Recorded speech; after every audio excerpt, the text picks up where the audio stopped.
Good morning. Welcome, everybody. Welcome to another Kerfuffle showcase.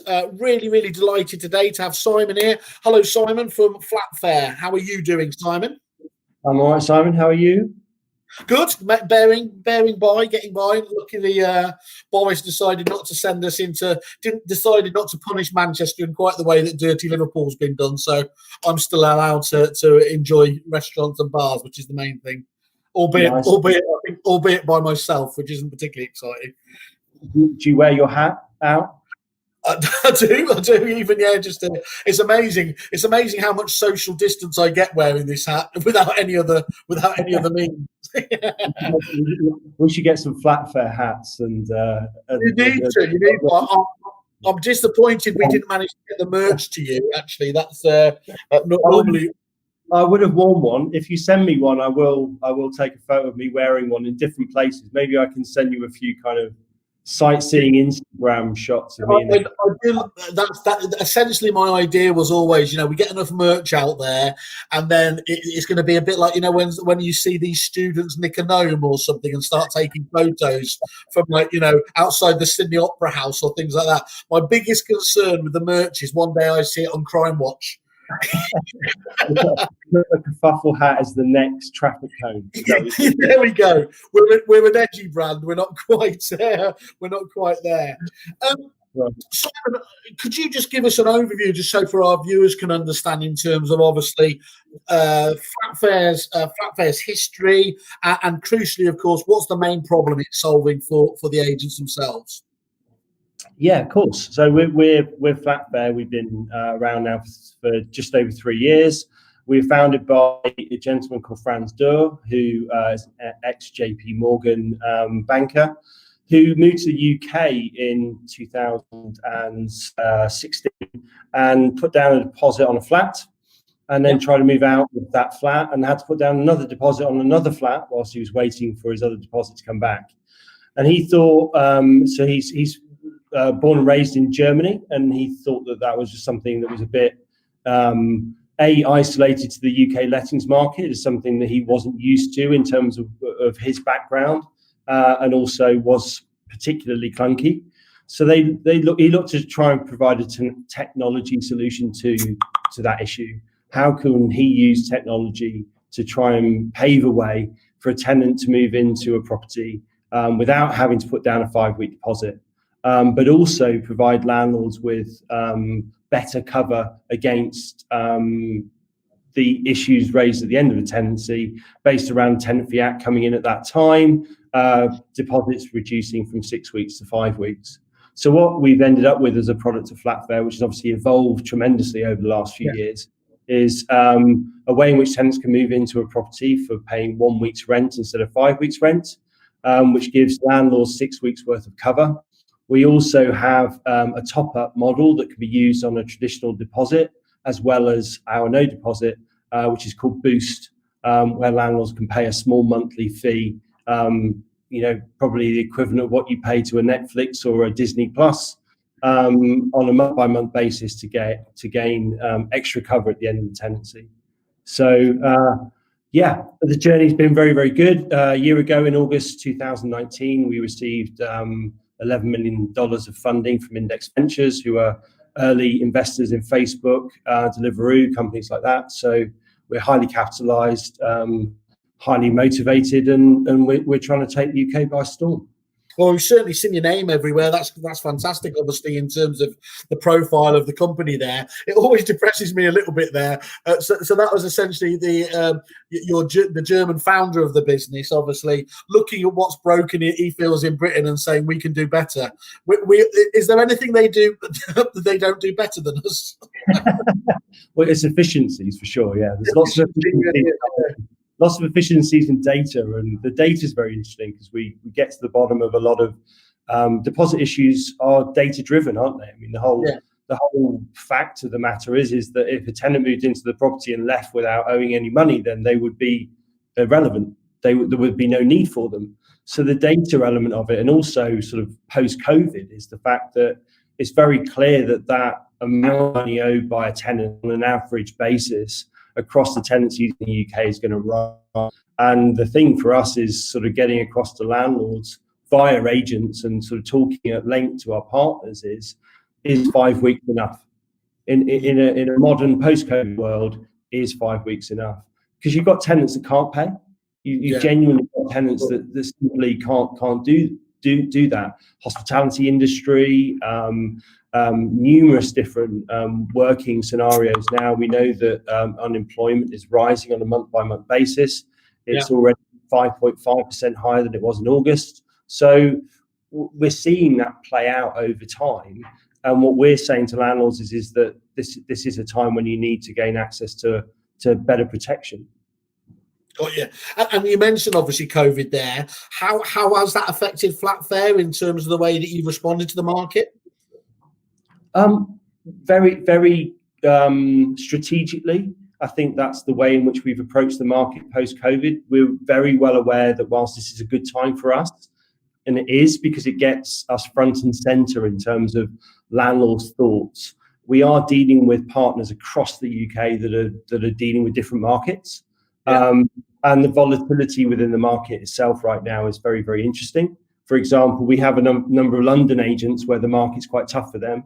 And we have a number of agents across areas like Norfolk, Suffolk, Cotswolds, where they are unbelievably busy, the busiest they've been in 5 years. So that's very, very interesting for us in terms of how we orchestrate the way in which we support our partners based around the difficulties that they have. For example, on a lease-up basis, we've got a number of London agents we work with very closely on a lease-up basis because it's starting to pan out that no deposit advertisements on Rightmove, Zoopla, on the market.com, home search, portals like that are gaining more traction than they've ever done before. I know of an agent that I work with in South West London who recently had a tenant say to them the only reason they called about that property was because it had a no deposit attached to it. They were specifically looking for a no deposit property. And these things weren't the case 6 months ago. But it equally might not be the case in Norfolk or the Cotswolds. So it's about orchestrating and working directly with our partners to work out what the issue is for them. And what do you think? Why do you think there has been that switch? Why is that suddenly? Because is it just one of those things? Finally, in terms of awareness, it's kind of it's registering in the public's mind, or is there another reason? I think so. I mean, from your background, you know how important tipping points in agency are. Number one, you know how there's sort of leaders and followers and people who let things get in and things like that. And I think that we're kind of in that ground whereby no deposits are really bedding into the market, and they're bedding into the thinking that agents have on a day-to-day basis. So it's kind of, rather than something in the back of their mind that they think, oh, I've got to remember to talk about that, it's actually forming a general day-to-day cadence in the way they think about talking to a tenant about moving into that property. So instead of going, I forgot to talk to the tenant about no deposit, it's constantly on their mind, number one. And number two, I think more and more tenants are becoming aware of it. And we're also, getting past that threshold that agents were always concerned about, which was, well, what happens at the end of tenancy? So to begin with, it was always, great idea, but what happens at the end of the tenancy? We've had thousands of move outs now, and the system hasn't broken down. And I think it hasn't collapsed, which was the fear, obviously, of everyone at that point. Yeah, I get that. Exactly. Everyone kind of thought, oh, well, what are you going to do a year from now? What are you going to do 2 years from now? And I think that 3 years on, that's testament to it. And also, we have worked very, very well through COVID. So working through COVID again is another test against our business. Absolutely, yeah. And to go through that test, not just well, but with flying colours, is a very. It's not just a testament to Flatfair; it's a testament to all deposit alternatives. And we're very clear about that. We're very clear that we're championing deposit alternatives. We're not championing Flatfair on its own. For other competitors of ours, and we're very pleased that they're doing well too, because it champions the industry that we're involved in. Everyone can succeed on there, and it's the model that's changing and is the disruptor here, isn't it? Yeah, there's room for Adidas and Nike in the world. There's room for Zoopla and Rightmove. There's room for a number of deposit alternative companies. Well, as an Adidas man, I'd say there's no room for Nike, but then we're probably better off dealing with politics and religion. Actually, they fought back in the day, didn't they? The two respective founders. Yeah. Oh no, Adidas and Puma were brothers, weren't they? They were particularly, yes. And if you want to have a fight, keep it in the family. That's the way to do it. So Simon, what's really interesting there though is you're at these what I think obviously it seems there in terms of that adoption curve. Yeah, we're at that nice, exciting stage where we're beyond the early adopters, which is always a niche of kind of visionaries, if you like, without overplaying it. But actually now where it starts to just really get into that mass adoption phase. And that seems like where you're at the moment. So it promises to be an interesting, period for you. Yeah, the next year is going to be very, very interesting. We're also incredibly big in build to rent. We work with a number of very big build to rent companies, Greystar, Lendlease, Places for People, Mainstay, Touchstone, Ascend, companies like that. So we're very, very big in that world, which is probably less obvious to people within the UK because there are certain people that deal with maybe the bigger corporate agents. We have a number of those. We work with Hunters, Spicer Hart, and lots of we have thousands of partners across the UK. But we're kind of big in different niches, which I think works well for us because ultimately our product is very flexible. Because we're not and we decided that from the very beginning. It was a conscious choice not to be an insurance product. So we could be flexible with the way in which we make offerings to different sections of the market. So if you're a landlord letting out your own units, then you need a certain type of product that suits what you're doing because you might do different types of lease-up methods. You might decide to buy the product from us and then give it away to the tenant for free. Whereas if you're running an estate agency chain, of course, that's not possible because you're dealing with thousands of different landlords. So that's where Flatfair really comes into its own, is that flexibility, that the way in which we can cater for different needs of our clients. And we run about 8 different models based around different needs of our clients. Okay. Which involves a very, very clever back-end tech system. And again, as we were founded as a tech business, that's we're able to do that because we've got a great product team. Our CTO is ex Candy Crush, so yeah, that kind of shows the level to which we're producing our back end function. So he's going to make Flatfair the most sticky platform around. if you start sending me out invites though on Facebook, I tell you what, that's when I'm going to start getting. You have to get to level 4 before you can. Yeah, I'm not paying for any more points. That's the only thing. And actually, what's interesting there though, because a lot of actually.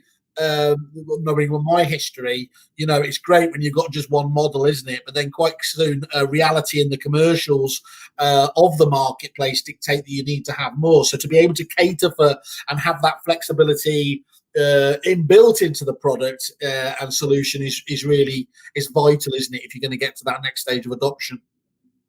Yeah, and it's very, very similar to what you're used to, Simon. Very similar to the early stages of Repit. I remember when we met many years ago. It was about 15 years ago. Your ability to onboard a huge company, and then also your ability to deal with what I was at the time, which was a small 2-office agency in Southwest London, was very apparent and very kind of rewarding in the conversations that we had at the time. And I think that was Repit's strength back then, that they weren't pigeonholing themselves into, right, well, we're creating an off-the-shelf product and you can only do this with it, therefore it caters to that market. Or we're producing a very, very high cost, very manipulatable CRM that only suits this end of the agency. You were basically saying, right, well, if you've got 15,000 agents in the UK, we can cater to 15,000 agents. Massive strength, and we're trying to do exactly that. We're trying to say, look, if you're a one-office agency, we'd love to talk to you. If you've got 150 offices across the UK, we'd love to talk to you. You're a build-to-rent developer with one building. We'd love to talk to you. You're a build-to-rent developer with 50 million to spend across the whole of the UK, and you're doing full attacks. We'd love to talk to you. And yeah, that makes perfect sense. So, I mean, a lot of businesses will go and they will target a specific niche. You know, that niche marketing is a tried and tested approach there, you know, appeal to a certain demographic with a certain model. But of course, by definition there, the problem is that does limit you to that percentage of the marketplace. So you either start off with that view that you're going to either at least start or remain a niche player, or you go for the big goal, which is where it sounds, you know, you don't get that sort of funding without saying, actually, we want to go for the market as a whole here, do we? So that will, you know, to be able to get that backing, which gives you the resources to create that flexibility, that scalability, is where it's going to be the difference for you. Yeah, absolutely. And I don't think you get that kind of funding by offering a bastardization of something that's gone before. You know, these people invest in companies that are new, they're fresh, they've got different ideas, and they're trying to solve specific problems with something that hasn't been done before. And that's essentially how we got our funding, was a belief that we've tried to skin the cat in a different way to the way in which other people are thinking it could have been. Yeah. And how has stamp duty affected it at all in terms of as you see the market at all? I think, well, obviously it's affected the sales market, and yeah. I know from my history in agency that the two never go hand in hand. I've never worked a market where sales was booming and lettings were booming at the same time. Yeah, yeah, that perfect balanced market is just mythical, isn't it? So our board meeting call back in August 2007 involved, can we run on lettings for the next 2 years, because I don't think we're going to sell anything. So, you know, are these calls kind of taking place in the other way across agencies in the country at the moment? With I do know that a lot of our partners are focusing on taking advantage of the SDLT holiday and what that means for their business. But equally as well, you know, post-COVID sales market is clearly a move from intense conurbation living into, well, the people that wanted to make the move to the countryside have been jolted into doing so quite quickly. So I think there's always an inevitability that some people want to make that move. And certainly where I am in Southwest London, I've got a number of friends that are always talking about when they're moving to the country. Yeah. And it just fast forwards that process, I think, the last few months. Isn't that's the eternal tale in London, isn't it, when you're moving out, isn't it? It's just, you never manage to break the umbilical, though, do you? Well, I'm not going, but there's a number of people that I know that it just makes them think, well, is there a better time to do it than now? Yeah. And make that move, which means I think you've got lots of pockets of intense. You know, I know that Sevenoaks, Tunbridge Wells, are having one of the busiest markets they've had in the last 10 years. But I also know that in Wandsworth, Battersea, Clapham, there's quite a heavy burden on 2-bedroom flats on the market compared to, you know, what there were a year ago. So it's that kind of pockets of market and volatility that, and I've not seen that before, because one thing we saw in the 2008 crash was a very binary scenario that the whole market was struggling or not. It was kind of, you know, that up and down effect, whereas now it is quite. And you know, you just mentioned as well in that previous bit, you were talking about you didn't want to just come, and the founder of the business didn't just want to come out with another Me Too solution there. So with that in mind, what's been the biggest challenge as a business that you've had, and how have you managed to overcome that? I think the biggest challenge we face is inertia to deposits as a whole, because in many ways, people see them as not being broken, but actually, and I think we'll start to see it over the next 6 months. Is well, how many instances are there where landlords' debt at the end of a tenancy supersedes the 5-week tenancy by a substantial amount? And I don't just mean, which is common in lettings. You do tend to find that either things go okay, or when they don't, that they don't. Yeah. And that kind of, and a landlord probably within a business, certainly if I was a landlord and I was, you know, creating a 10-year plan for property, I would create within that plan one negative impact. So I would surmise that I would have between 3 and 3.5 tenancies over a 10-year period if I'm to my tenants well enough. And one of those 3 tenancies is I'm going to have a poor end of tenancy experience. Yeah, that's so really good. Yeah. Plan for the worst and hope for the best. It could be that all 3 are fine, but I think that I've done something significantly wrong if 2 out of 3 were bad. But that said, right now, I think that the same ratios will still exist, but when landlords have that one bad tenancy, that bad tenancy will be significantly bad. It will be 3 or 4 months worth of arrears, not 6 weeks. And what landlords have to think about is how they can protect themselves against that. And one of the things that we're most proud of in terms of the technology solution that we have to no deposits is that we still recover beyond the end of the tenancy debt. So if we cover 6 weeks in our no deposit scenario and the landlord is owed 18 weeks, we will establish that 18 weeks is due to the landlord through, be it through adjudication or be it through agreeing it with the tenant that that's what they owe. And then we will put the landlord back in pocket for their 6 weeks, but we will also continue to recover the remaining 12. And we're the only company in the UK that's able to do that. Right. And that's a very, very strong message that we need to get out there to landlords at the moment, that it's not just about the initial bit, it's about what happens thereafter. And those sort of catastrophic events are probably going to be larger than they were before, even with a good tenant. Because if a good tenant loses their job in COVID, they could be the best tenant in the world. If the money's not there, the money's not there. Yeah. So you've got a whole cradle to grave approach, really, in terms of looking after the whole challenge there, rather obviously just a little bit. And what else? I mean, obviously, actually, zero deposit's been in the news a fair bit recently, obviously in the last week or two. How does the no deposit from Flatfair differ from the other ones that are on the marketplace, apart from obviously that key element? Well, the biggest 2 things is that we're a technology company from the ground up, and we're not an insurance company. Yeah. And we rise and fall based around the amount of monies that we recover from tenants at the end. And I think that's the most important thing that landlords have to understand about Flatfair, as opposed to a day-to-day insurance model. And a day-to-day insurance model of anything, if you looked out your window and looked down your street and looked at your cars, your insurance on your street is based on your postcode and the car you drive. Yeah. And their job is to not pay out. Yeah. Insurance companies have to mitigate the number of claims that they make. We don't need to mitigate the number of claims that we pay out to landlords. We need to make sure that we recover monies from tenants efficiently, because that's the technology that we have. And the technology that we use is based, it's our own. I can't go into the detail because it is our own stuff that we've worked for a long, long time on. It's very similar to that of a hotel.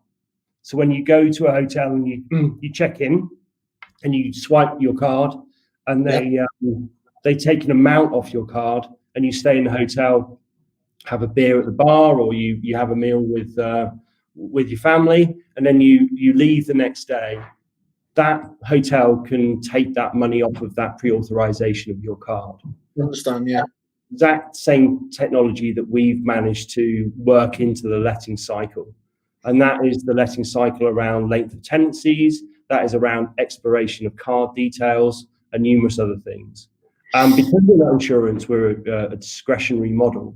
We can also make commercial decisions about how we pay our landlords, why we would pay out, even if there are instances where, as we've spoken about before, that there's going to be an inevitability that some instances don't meet the criteria, so therefore the landlords aren't going to be reimbursed. We can make commercial decisions to reimburse those landlords, which is a real string to our bow. Yeah, I can see that, absolutely. And what's the benefit of a no deposit option to all the other parties involved? To an agent specifically, it's about efficiencies for me, and it's about not having to deal with sort of TDS and things of that nature. So they obviously save on the costings there. But one thing's for sure is that landlords who are advertising properties through agents are getting more inquiries on those properties at the moment. That is exponentially rising on a day-to-day basis. So one is a lease-up thing to the agent. in that if you're advertising a property with a no deposit, you're going to get more inquiries from tenants. And then also as well, it's the efficiency. So we have lots of tech add-ons where, so for example, the age-old way in which you negotiate the end of a tenancy with a tenant is via email. You email them with PDFs of quotes that come in, they email you back. It's sometimes linked to your CRM. I mean, you know from your time, property management CRM is tough. It's not the prettiest part of the whole package, is it? Sales is nailed. Property management CRM is mind blowing. So we have an end of tenancy portal where I liken it to sort of eBay, where the tenant and the landlord can offer and counter offer to each other, and all the evidence is collated for the end of tenancy through that process. It's a very slick way of the end of tenancy happening, which is very useful to agents. Obviously, there's the commissional element. We do work with our partners to provide them with rewards for selling our products.